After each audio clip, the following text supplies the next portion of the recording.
So for those of you who are new to the Jewish Women's Archive, it's good just to do a little introduction. We are a nonprofit organization. We're based in Brookline, Massachusetts, but everything we do lives on the web.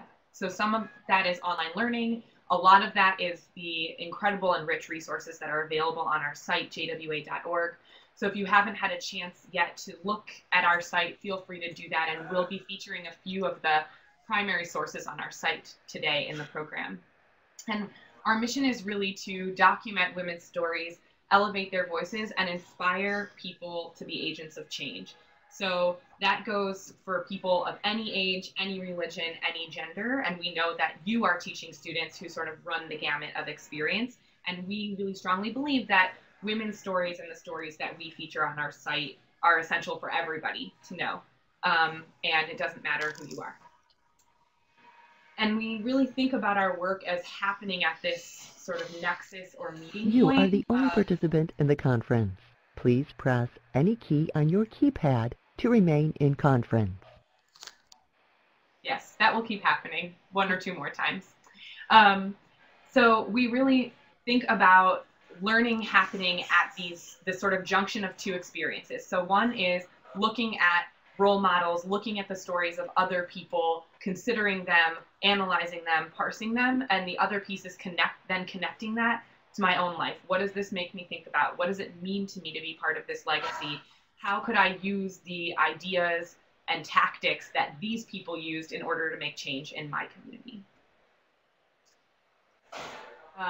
And so now I would like to turn the floor over for most of the rest of the session to Pauli, who's going to actually introduce herself. So everyone, this is Pauli Katz. Hello. So I just wanted to share a little bit about who I am and what I'm doing leading this. I'm thinking discussion as opposed to course. I grew up here in Boston. I'm very involved in the Workmen's Circle. For the last 3 years, I've been working as a Shola teacher at the Workmen's Circle, 2 years as a kindergarten teacher, and this year I'm now working with the 3rd grade. I also grew up in Camp Kinderland, which is a left-wing Jewish organization, summer camp, now in Western Massachusetts, originally in upstate New York. And there is, as well as the Workmen's Circle, is where I learned most of my history, Jewish culture, really learning from music. And that's really what I see this course as talking about how we can use the music of our past as an extra resource or as an artifact in and of itself in our classes at wherever we teach. So to that end, I'm interested a little bit more. You introduce yourselves in the chat. I'm interested in what you are looking for from this course. Yes. So we have a little poll here, and we're just going to give you all the chance to type into this poll either questions you have sort of loosely based on your knowledge of what we'll be discussing today, or specific things that you're hoping to learn. So take a minute to locate the poll in the middle of your screen and type in your answers. Awesome.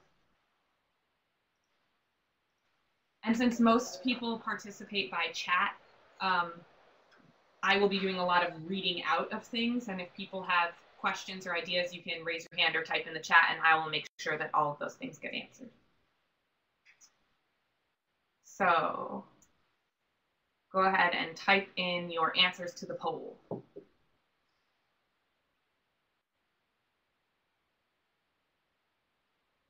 So looking to learn a couple things today about music and social justice movements, innovative ways to integrate music into programs. Songs are an easier way to get people to participate in prayer, meditation, and healing. Looking how to incorporate music in general and also JWA materials into programs and work. Always looking for different perspectives and ways to look at Jewish music.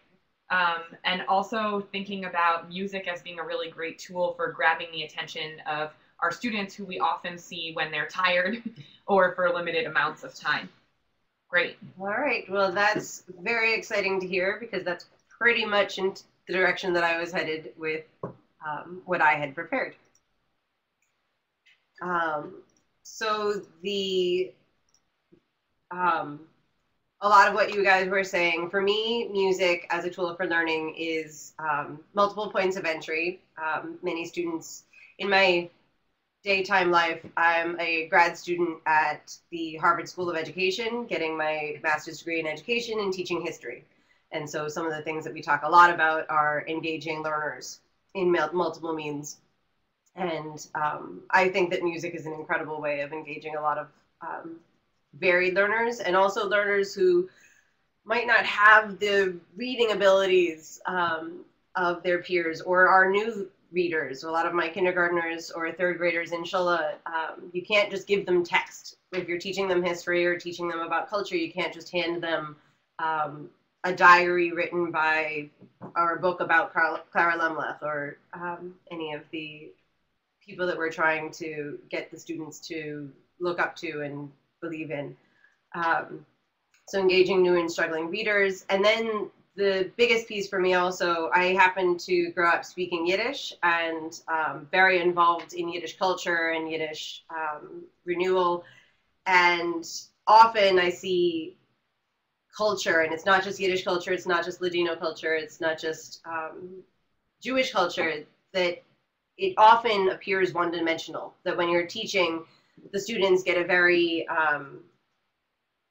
one-dimensional, maybe two-dimensional view if they're thinking about holidays of what culture can be. And I think music is an incredible way, music, dance, of showing students that a culture, it didn't just happen in the past, and it's not something that's just over. It's something that we carry on. It's something that we connect to.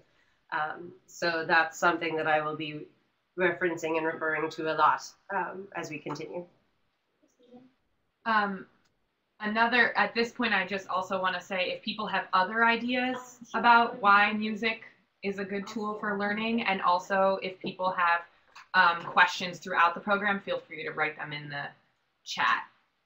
I like what Wendy was just saying, that English, there hasn't been at least what I'm understanding from what Wendy was just saying, that Jews have only been in America or English speaking for 2, 3, maybe 4 generations, and that there is a huge, huge history and something that we're not accessing if we're only teaching in English. So yes, using Hebrew and Yiddish and Ladino and all the other Judeo-Arabic, Judeo-blank languages is really very important for the teaching of our culture.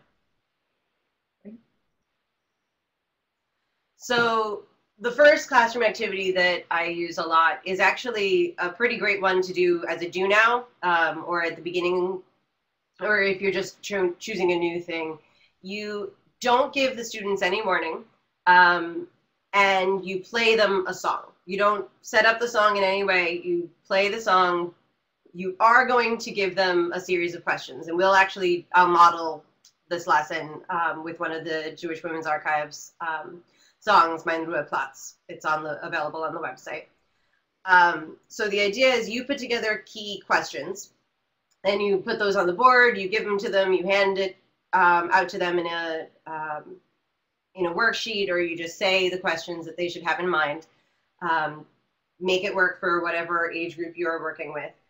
I like to ask students to write it down, write anything that they're thinking. The song is boring. Okay, write it down. They don't like the introduction music. Fine, write it down. Just get them to be putting something on the paper.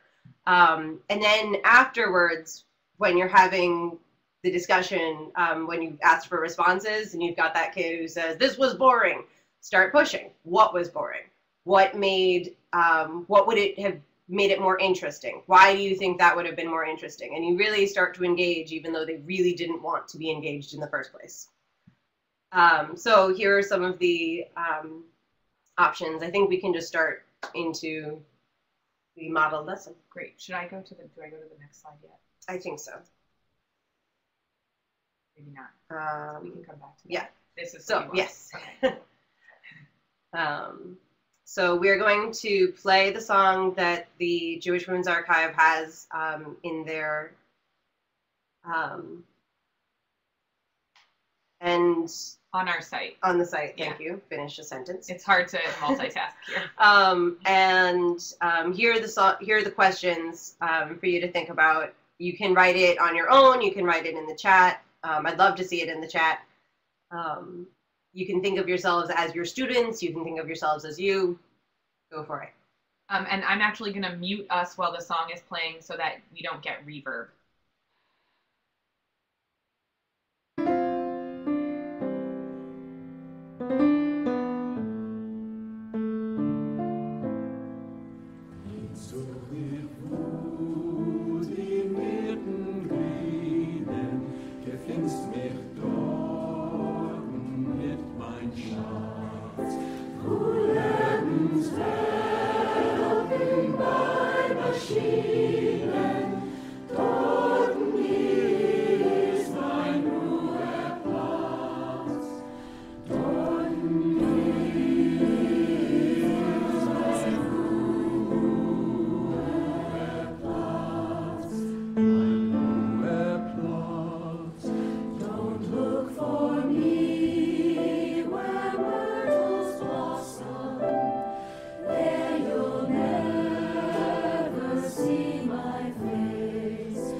So we're missing the final verse, which actually puts it all together. Make sure to listen to it on your own. I am going to take another minute to let people continue typing, but I am going to, Rabbi Lori, I believe, asked, or someone asked earlier, if you give them the translation. At this point, no. At this point, you don't give them any paper except for the questions. And we will get into it later. So I'm really loving what people were answering.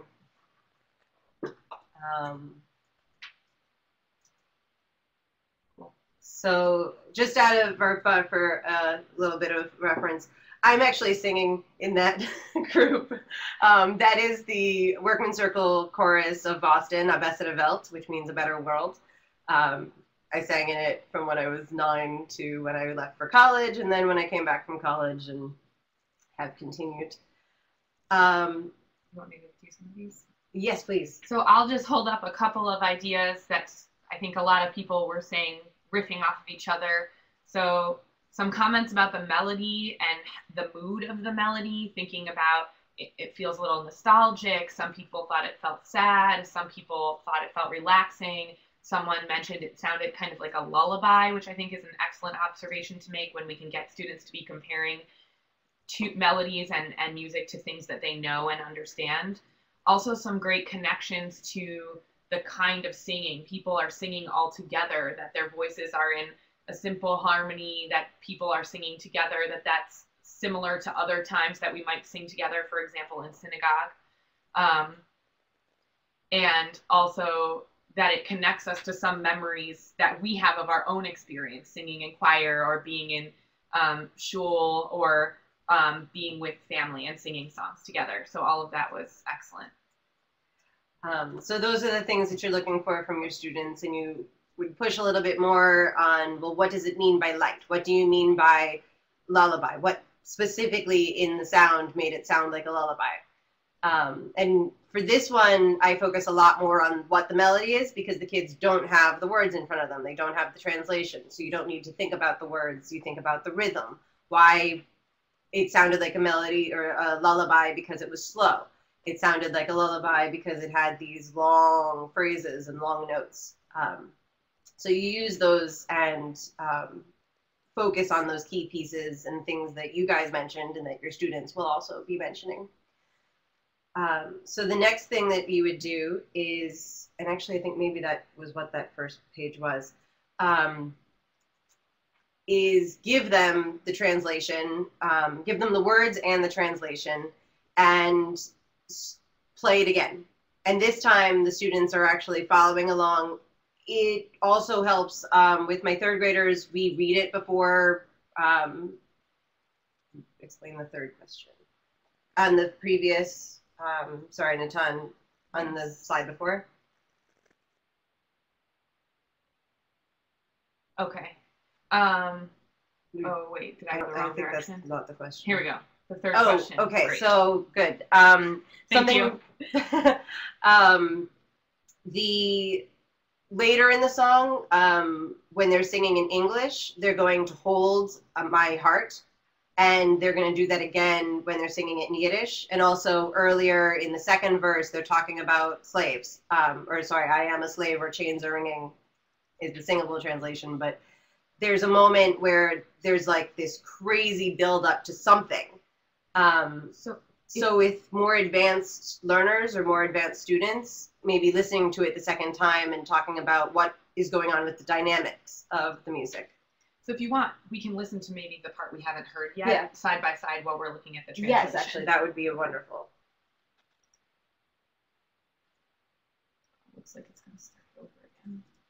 So let's find that other part. So we'll just pull also the lyrics up here for people to see. And before we go into it, you can also, if I'm all about purposes. So if your purpose is to make this into something that the students, more of a music appreciation thing than the content itself of the music and the words, this is a great chance to teach it. This is a great chance to teach the vocabulary of dynamics, or of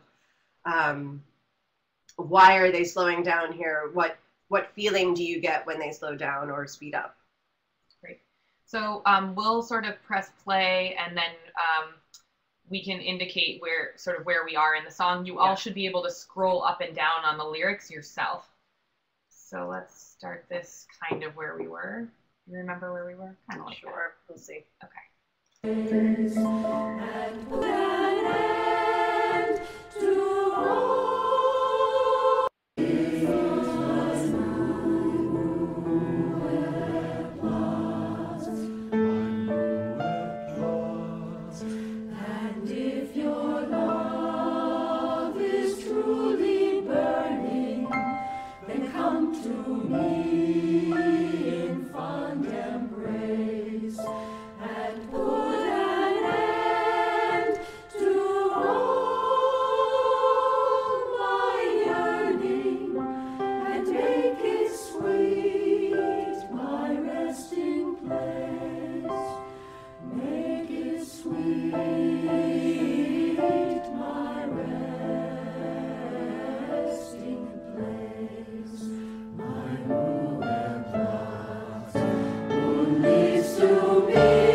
No one's left. Okay, sorry, can you all see the lyrics now? Okay, great. Okay. Sorry about that. Whoops. Okay, still no from Neil. Okay. That's okay, Neil. So sorry, Neil. I'm not sure what the problem is, but we'll make sure that you get them. You can also find them on our site. If you search jwa.org for Mein Ruhe plots, you'll be able to see them there. And I apologize. What's written is a translation, but not the singable translation that we use in this version. So that's a little different. Side note. But something that you can point to is that last verse has a completely different, it doesn't start with just the altos and basses. Now everyone's singing from the get-go, and there's this big moment at hearts, which means heart. I saw a lot of people talking about what this song might mean. So this is when, now that they have the lyrics in front of them, this is where you start focusing on the content. This is where you can say, okay, what's this guy talking about? Maybe we can. Yeah. Who is Morris Rosenfeld? Who's the author? What do you think he's talking about? And I would love to see some responses to those kinds of questions. What is this song about? So you all can jump in and pause it. Yeah, make some observations based on the lyrics. I saw already, is this a funeral song? Probably referencing, and this is where you ask the students for evidence. You say it's a funeral song. Where do you see evidence for it being a funeral song? Yeah, so Wendy, what makes you ask that question? What about it makes you think maybe it's a funeral song? And Francis, looking it up is what the kids do too. They've got their phones under the desk. At least I wish that's what they're doing with their phones under their desk.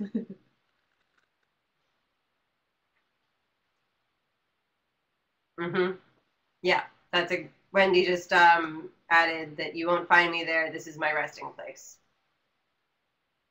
So knowing that resting place is off, references the last place that you are, the place where your body rests. So maybe that's why it would be used for a funeral.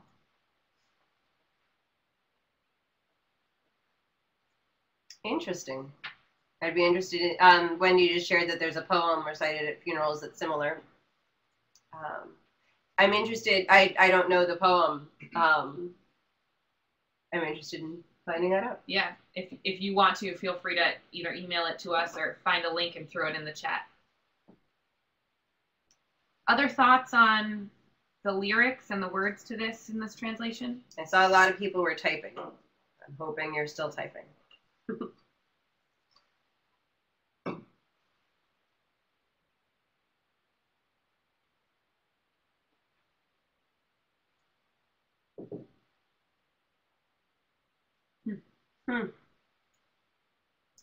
Yeah, so Natan is making this, thank you for sort of prefacing it with a trigger warning, but it sounds a little bit like a very beautiful suicide note, or at least a note from somebody who knows the end is coming. They can see it. It feels very present and very real to them. And Francis, feel free to share what you had found. Yeah, and Neil also saying it could be a funeral song or it could be reflecting sort of a bitter immigration experience. I think that's a great observation as well.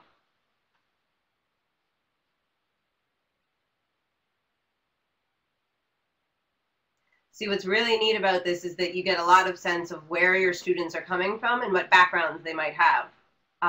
That a lot of people are sharing things about ritual, funerals and what happens at a funeral.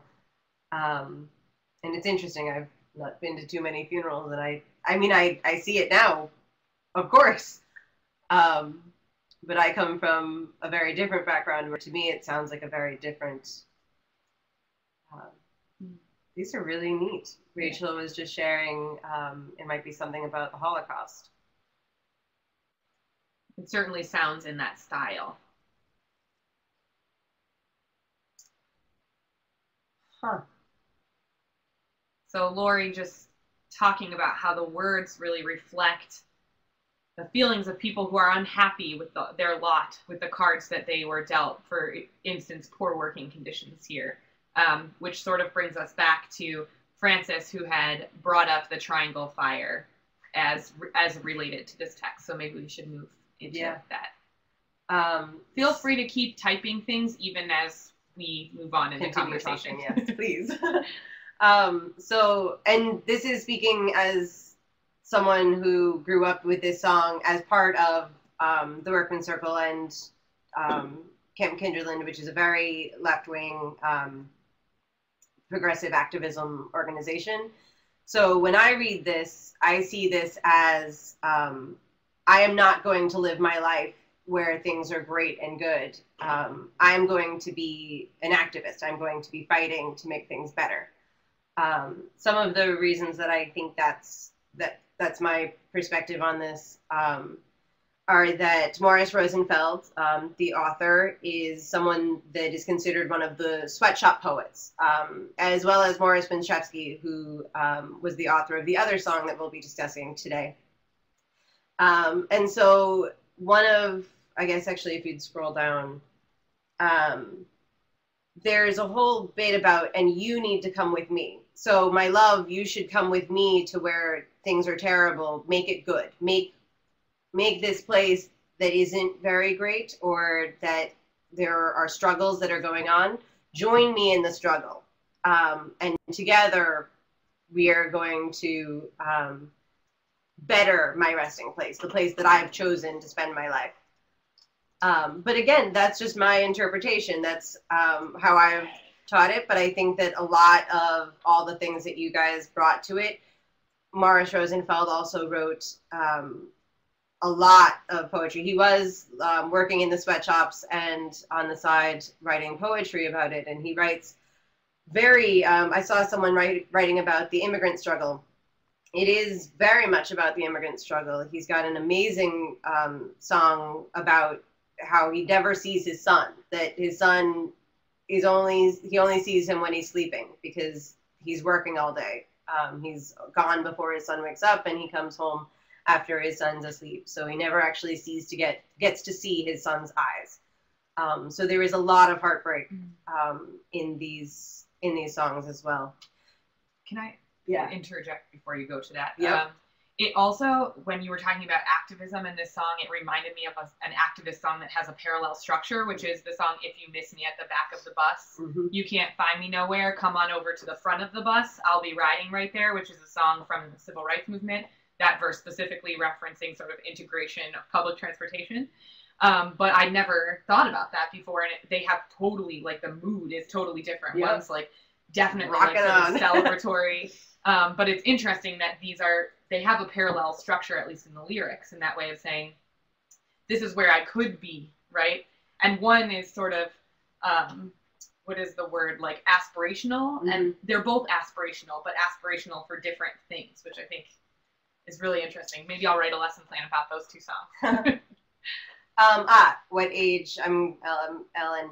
This is actually, I offered a whole bunch of variations on this. You can adapt it to whatever level you want to adapt it to. And actually Natan's question about this translation from the Yiddish, yes, that is a huge thing. And yes, I think it's something to really, really talk to your students about. And I do have another version.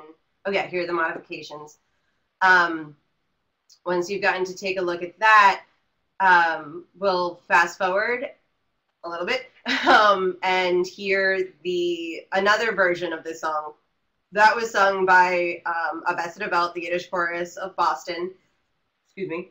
But a lot of artists are using this song, singing this song, and an artist from Detroit who's living in Germany, in Berlin, Dan Kahn, has actually recorded and done a very, very different feeling version of this song, and he is a Yiddish speaker, and he did his own translation, his own singable translation that I think really changes how you hear the song, what you hear from the song.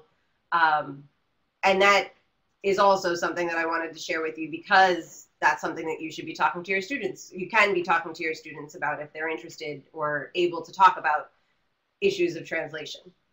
Yeah, so just to make sure, to sum up, while I pull these up, I'll just say there are a few different ways that you could deal with translation. One is to talk about why a translator or a musician made the decisions that they did, and one is to do sort of a comparison, a side-by-side comparison of different translations. So we'll do a little bit of that now.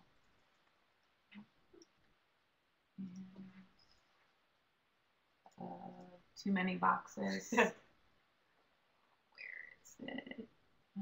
Let's copy. Okay. Now, before I mute this to play, can everybody see the lyrics that are here? Okay, great. Good. Let's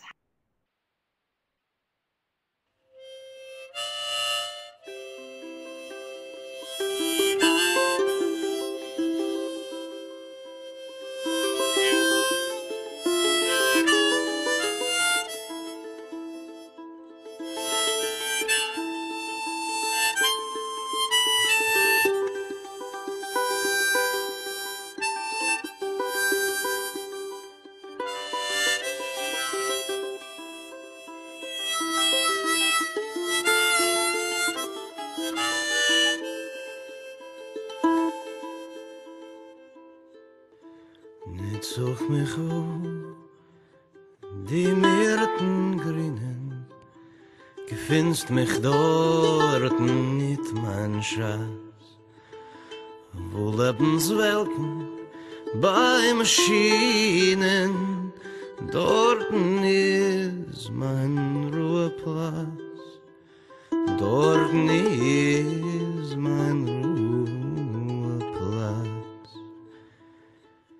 Nicht such mich die Vögel singen, gefindest mich dort nicht, mein Schatz. Als Schlaf bin ich, wo Ketten klingen, dort ist mein Ruheplatz, dort ist mein Ruheplatz. Look not for me in nature's greenery, you will not find me there, I fear, where lives are wasted by machinery. That is where I rest, my dear. Look not for me where birds are singing enchanting songs. Find not my ear, for in my slavery chains are ringing. Is the music I do hear, nor where the streams of life are flowing. I draw not from these fountains clear, but where we reap what greed is sowing, hungry teeth and falling tears.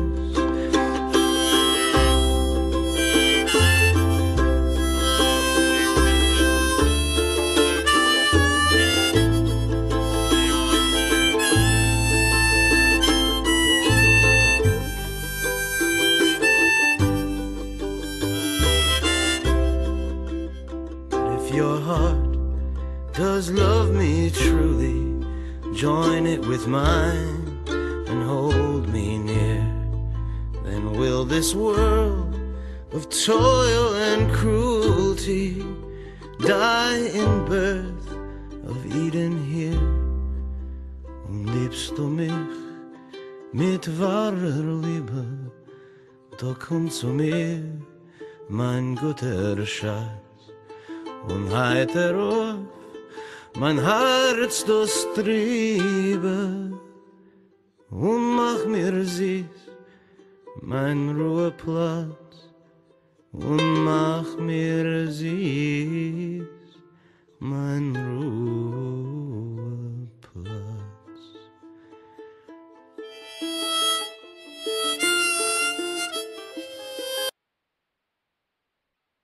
have a listen. Okay, so yes, that is a completely different version. I'll give you all a chance to respond. Yep. So a lot of people saying they prefer this version. Like They like the melody of it. The melody definitely is different. That the lyrics make it the sort of themes of the song or the purpose of the song a little bit more clear. A lot of what was said in the beginning, that it's sounding like Dylan or connecting to the 60s. I've never specifically talked to Dan about it, but I bet that's, yes. Well, and with older students or in a music unit, this could be a really interesting sort of wild card song to throw in there. If you're doing some other songs, especially from sort of like from Jewish people, folk singers from this time period, this could be a really interesting comparison to throw in. And actually, what's really neat about Yiddish music right now is that a lot of the klezmers are doing a lot of this, are doing a lot of rethinking what this can mean for our generation.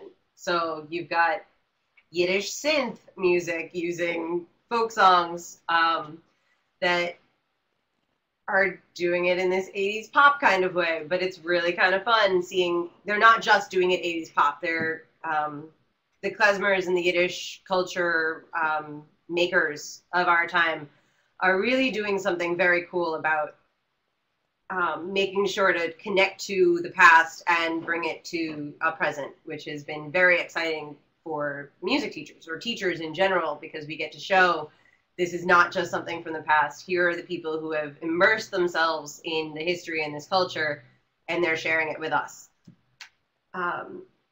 So let's see what. Should we close this up? Yeah, I guess. Okay. Let's. Where are we?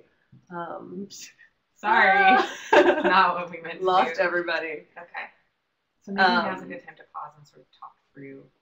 What? Maybe now's a good time to pause and sort of talk through what we've done so far, how Yes. people see it fitting in their classrooms, etc. Yeah.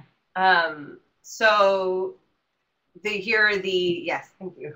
If I look at what you see in your slideshow, here are some of the ways that you can change up what we've just done. Just simple little twists for the younger students.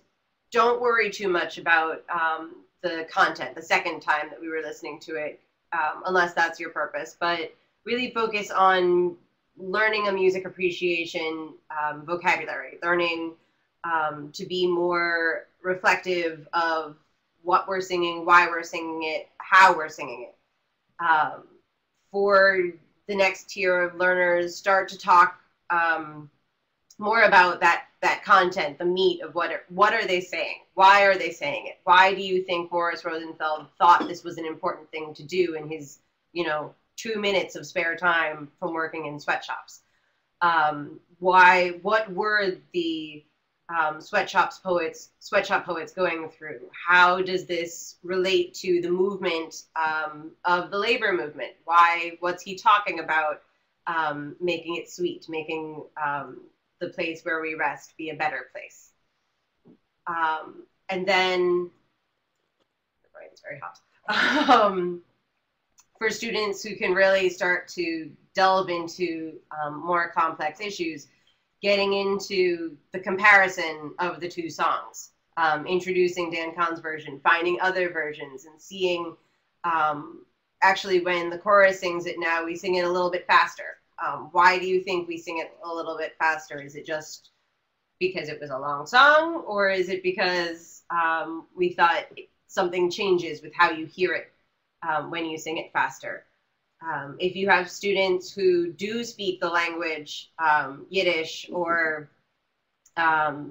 Hebrew, Ladino, whatever language that you're presenting in, talk about translation. Talk about the choice that they made.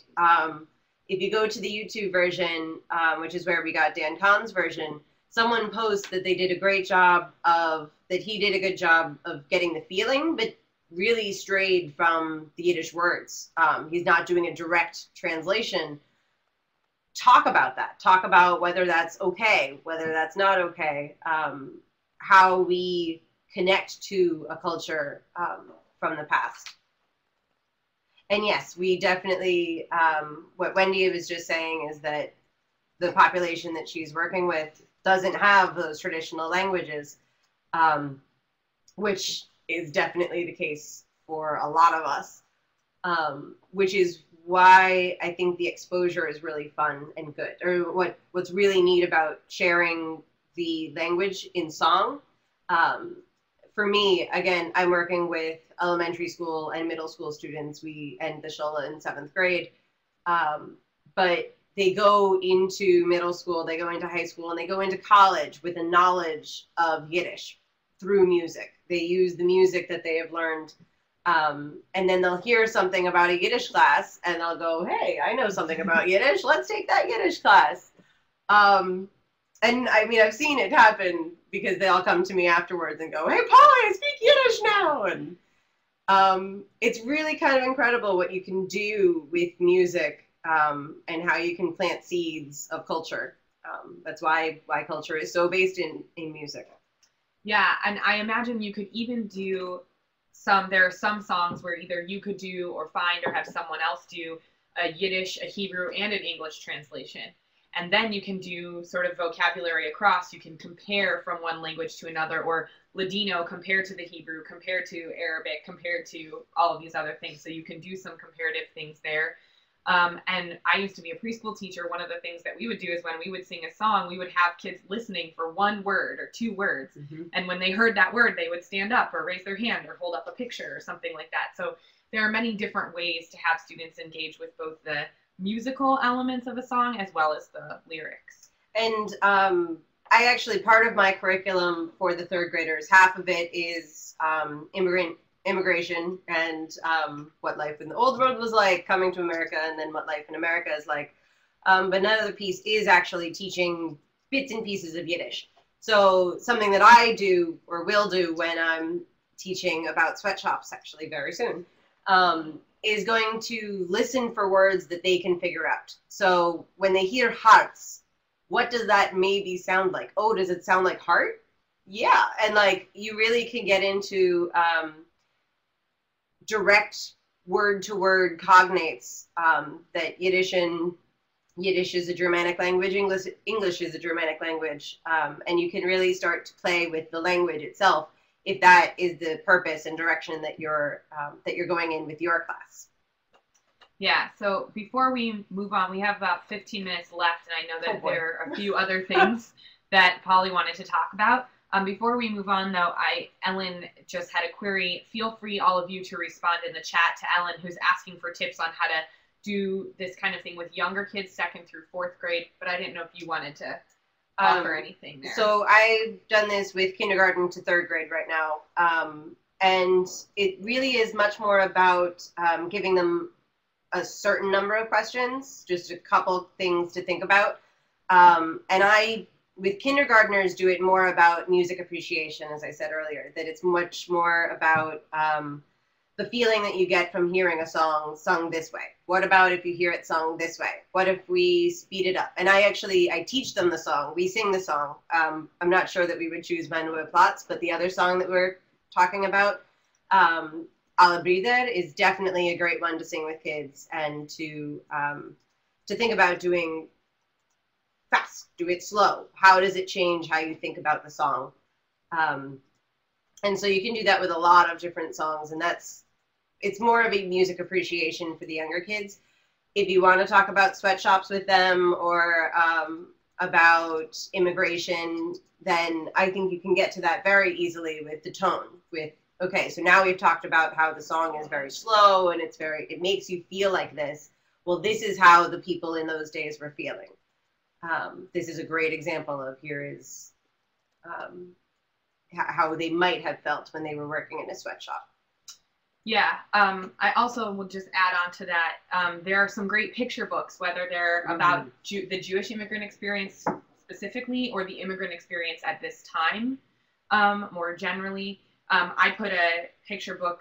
There's a book called Brave Girl, which is about Clara Lemlich and the uprising of the 20,000, and which is a really great picture book. And that can be another way to sort of give some context, add another layer to the music that students are listening to, even if you're not doing a deep lyric analysis, giving students an opportunity to connect some pieces of that to a broader story that they may or may not be familiar with.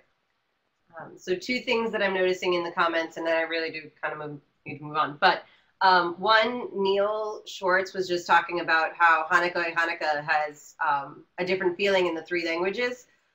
One thing to note is that there are at least 4 versions of the Yiddish one. So I'd like to check in with you about that one, about which one you've got, because I love all of them and I'm collecting them. And the other thing, Wendy, I have so many, let's also chat about the traditional languages, because yes, as a teacher who comes in and puts in Yiddish, one of the first questions that I get is, why are we teaching the kids Yiddish? Why do we think that's important to teach the kids Yiddish? Yiddish is gone, Yiddish is dead, let's move on. And I'm wondering if that's also what you get. I get it a lot. My answer is often, how are we going to connect to our past and to who we are?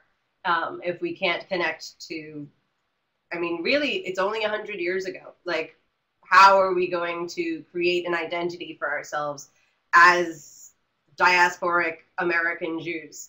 But we can totally get into another discussion. Yeah, and I encourage all of you to continue this conversation in the chat as Pauli moves on to making a few more points before we wrap up here. Yes. So this you already kind of talked about. Yep. So yes, this is pretty much, if you can do a whole themed thing, and I think that's what the next slide's going to be. Yes. So you can use these songs to teach the kids whatever you want to be focusing on.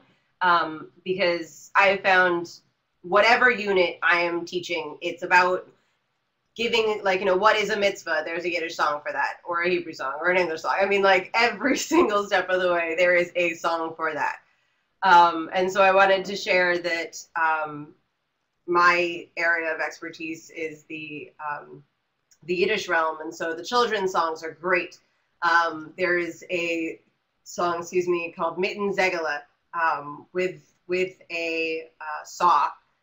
I guess it's actually with a hammer, the first line, but it's okay. And it's got motions for the kids. So you're gonna saw, you're gonna hammer, and it turns out the children are building a house.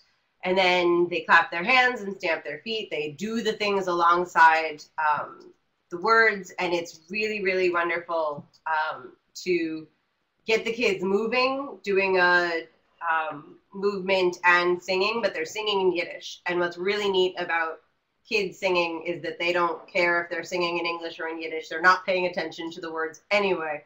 And you can really get them so that later, 2 years down the line, they're thinking, oh, what's the deal with that song? Oh, it was about how work makes life happy. Why would there be a Yiddish song about work making life happy? Oh, communism. Okay. That was a huge movement in the labor movement and the Yiddish left. Folk songs also have a lot of that. There are many, many protest songs coming. The civil rights movement, there is another lesson from the Jewish Women's Archive all about music and the civil rights movement. I definitely say go ahead and use that. That is a part of our Jewish history and Jewish heritage. The ritual songs, as people were talking about, theater songs are very cool. Theater songs can be on any topic. I actually just did my lesson on Yiddish theater last Sunday with my students. It's so amazing what they were producing in Yiddish theater. The song Donna Donna, which a lot of people know as Donna Donna from... Donna, Donna, Donna, Donna. That one? Who is it? Joni Mitchell? Really? Joan Baez. Joan Baez. Oh, Joan Baez? Anyway. Interesting. So anyway, it's not written by Joan Baez. It was made famous by Joan Baez, or it entered American mainstream, but it was actually a song from the Yiddish theater from the early 1940s, late 1930s. And any song about the immigrant experience, about just this huge struggle that was going on in identity. And I think what's really very exciting is that struggle about identity, as we can really see from the comments about how people feel about Yiddish, is that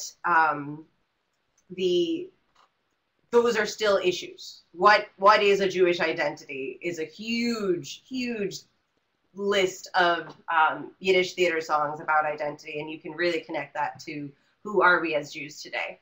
And that, of course, connects to the songs of struggle.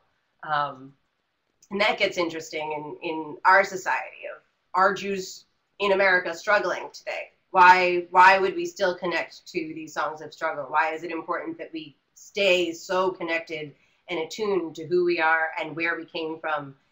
And I mean, it goes straight into the idea from Passover that I was once a slave. I need to be a part of struggles against slavery, against oppression, wherever I find it. Great. So, yes, we're gonna missing the. I've been missing the conversation. I'll look at it afterwards. So I'll just say a lot of you have been asking for resources and more information. We will send that. I assume Pauli, since she has invited you all to contact her, will give you her contact information. And so on Monday or Tuesday, probably Monday, you'll get an email from all of us with all of this information. And if you have more questions, you can post those or email those to us after. So a few things. So yes, here are some right now resources. Yiddish Song is a really, really great blog. It's at Gottesman, runs this one, and it's songs that he's found collected from all over the world. His mother, Bela Schafter Gottesman, was an amazing, amazing poet. She was a national treasure. Congress declared her a national treasure. And she wrote amazing poems that were turned into songs as well. So he does a lot of really great research on the songs themselves, presents them sometimes in what we were talking about, multiple means, multiple artists singing a song, and he gives a lot of history of them. So I thought that for teachers would be a useful one. Zemidal is a wonderful website. It seems to be a wiki website, so it's something to use with caution, but they also have, if it's a Jewish song in any language, they try and have it. So it's a very great resource. The last one are a series of books. They're called Pearls of Yiddish Song. There are 3 of them. There are many, many Yiddish song anthologies.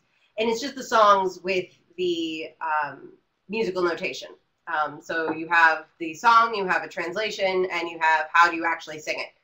And I thought, of all the things that are out there, if you're looking for anything specific, yes, please call me, email me, text me, reach out in any way. And I would love to share. I love sharing Yiddish culture. Awesome. So at this point, we do want to sort of pause. If anyone has other burning questions or ideas to contribute before we say a note of closing.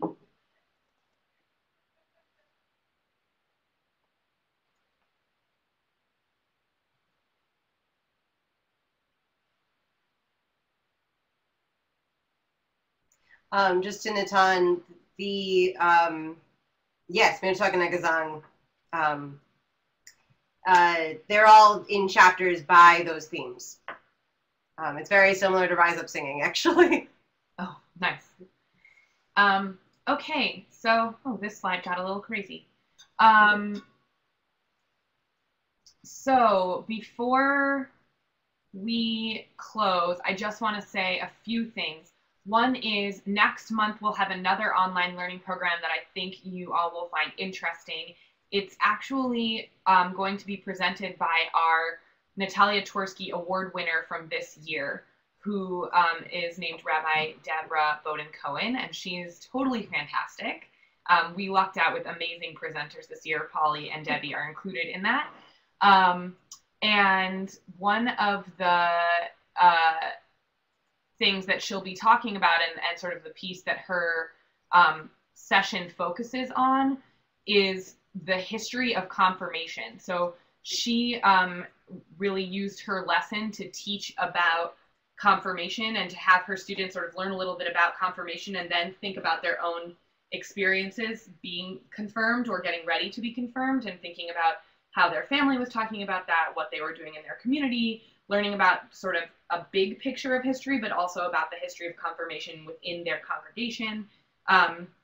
and it's really cool. She found a lot of cool historical sources. So we'll be talking about that a month from now, Thursday, February 12th at 1 and 8 p.m. So I invite you to that. Another thing that's worth saying is that we are, you can't see, but our education program assistant, Miriam, is sitting next to us right now, and she and I have been working very diligently to put a brand new curriculum online that we have, which should be live this week or next. It's 4 lessons about Jewish involvement in the labor movement and uses primary source documents. So it's certainly stuff that would be very complementary to the music that we talked about today. And as I said, all of that will be mentioned in the email that we'll send follow-up. I have put up a little web links box that has 4 links in it. The bottom 2 links are to register for our next program. And then the first link is for a survey. It's very important that you all take the survey so that you can give us some feedback on this program and how we can make them better. And the second link is for the National Educators Network on Facebook, which is sort of it's a semi-private group that we have of people who want to talk about this stuff. And you all have been great resources to each other. There's been some good venting and kvetching and also a little bit of kvelling and celebration, and lots of questions and sharing of resources. All of that happens on the Educators Network. Pauli is a member of the Educators Network, as am I. So that's a really great place to join, have conversation, get resources. So I'll leave that box up so that you all can click on those links and okay, so a lot of questions coming in at the end.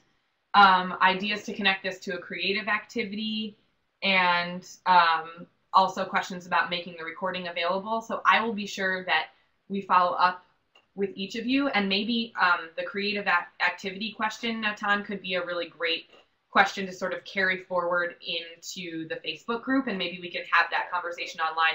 We're going to be doing this program again this evening, so I imagine that people who are in that program will also be interested in that. So we'll make sure that you guys get all of that information and more. Tell your friends to come tonight. Yeah, tell your friends and colleagues to come to the program tonight if they're interested.